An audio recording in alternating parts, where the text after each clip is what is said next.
কেটে নিই চটপট, যত তাড়াতাড়ি হয়ে যায় একটা মুড়ি দিয়ে খাওয়া হয়ে যাবে।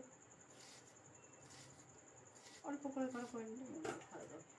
তবে পেঁয়াজটা এরকম করে কাটতে হবে, ডুমো ডুমো না, পেঁয়াজ এইভাবে কাটতে হবে।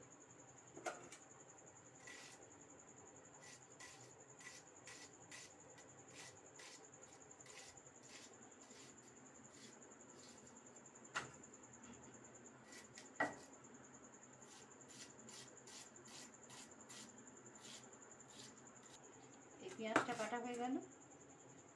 এবার লঙ্কা, দুটো কাঁচা লঙ্কা দিই, একটু বড় বড় করে দিই। এই যে পেলে যদি ঝাল লাগে তো বেছে ফেলে দিতে পারবে, কেউ খেতে পারবে, যেটা যার ইচ্ছা হবে। ছোটো দিলে না ঝাল লেগে যাবে, আমার নাতিটাও তো খায়।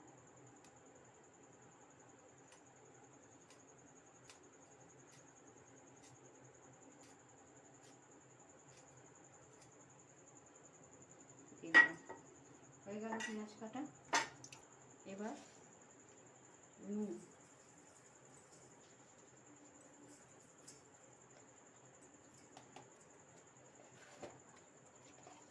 একটু হলুদ দিয়ে দিলাম, দিয়ে চটকে নিতে হয় ভালো করে নুন হলুদটা দিয়ে। দিয়ে পেঁয়াজের জলটা বেরিয়ে যাবে, তখন আমি বেসন দেবো। এখন বেসন দিয়ে দেবো না, তাহলে পেঁয়াজগুলো কচকচ করবে। নুন দিয়ে আর হলুদ দিয়ে ভালো করে চটকে নিতে হবে।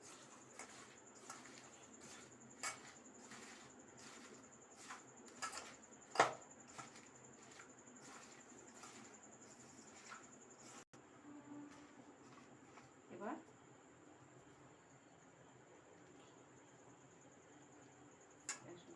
দেখি কতটা, অল্প একটু জল দেবো,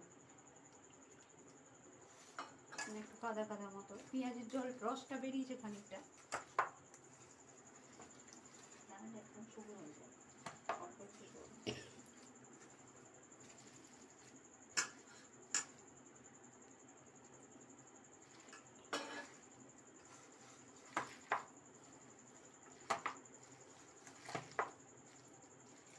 একটু জল, এই বেসন লাগবে।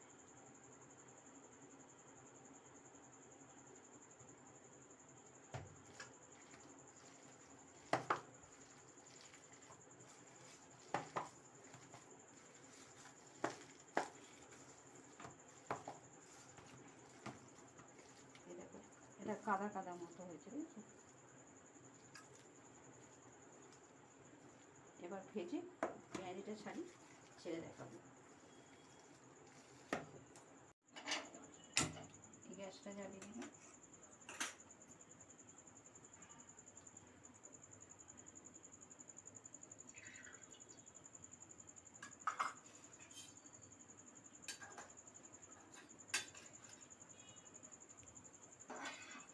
একটু গরম তেল না আমি এর মধ্যে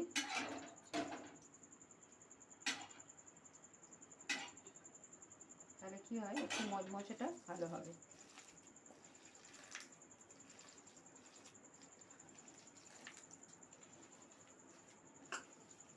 এবার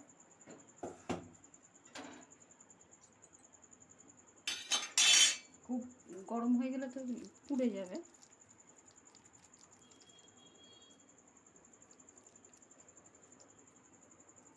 চেপটে চেপটে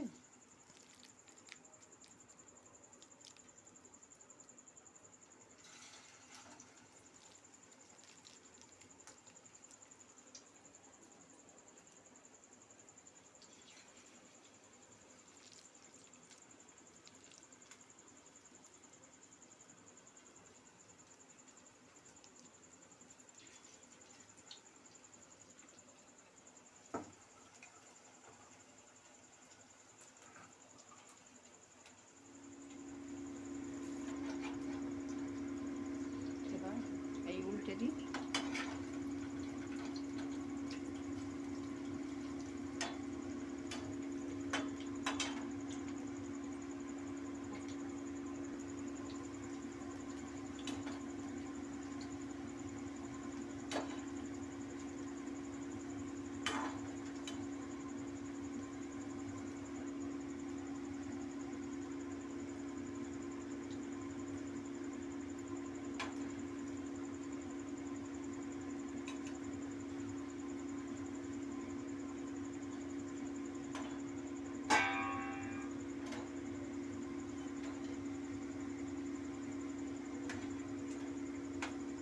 পেঁয়াজি কালো হয়ে গেলে না, একটু বেশি কড়া হয়ে গেলে না তিতকুটে ভাব এসে যায়। বেশি কড়া করতে হবে, একটু লালচে মতো হবে।